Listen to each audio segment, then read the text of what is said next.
Bonjour à tous. Je continue à vous partager des extraits du livre du professeur Ratzinger, Le Dieu de Jésus-Christ.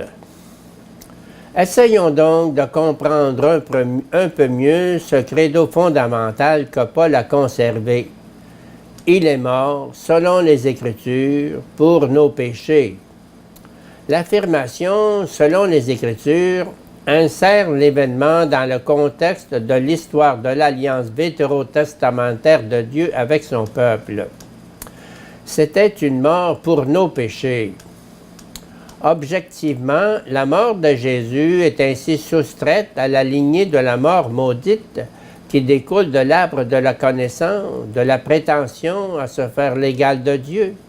Celle-ci aboutissant elle-même à ce que l'homme ne soit plus que terre et non plus Dieu. Cette mort est d'un autre ordre.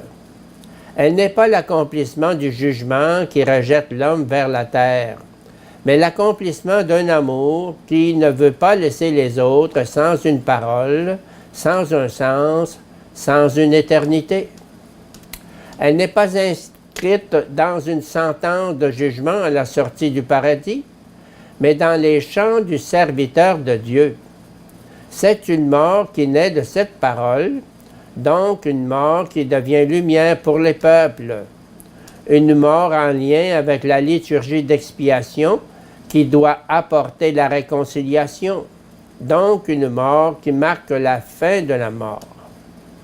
Vu dans cette lumière, le double commentaire de notre credo, que notre credo ajoute à la petite phrase « Il est mort » oriente déjà la croix vers la résurrection.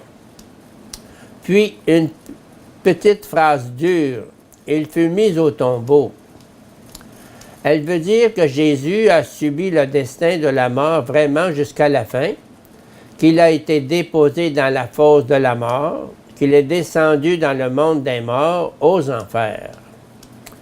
Jésus n'est pas un mort revenu à la vie, comme par exemple le jeune homme de Naïm et Lazare, qui ont été rappelés à la vie terrestre, vie qui ensuite se termine par une mort définitive.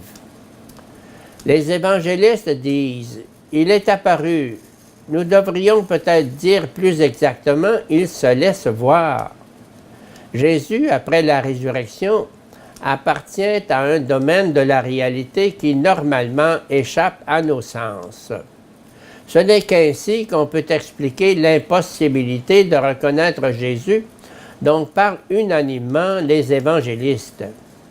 Il ne fait plus partie du monde perceptible par les sens, mais du monde de Dieu. Ainsi ne peut-il être vu que par celui à qui il se laisse voir lui-même. Pour le voir de cette manière, le cœur, l'esprit de l'homme, ainsi que l'ouverture intérieure sont mis à contribution.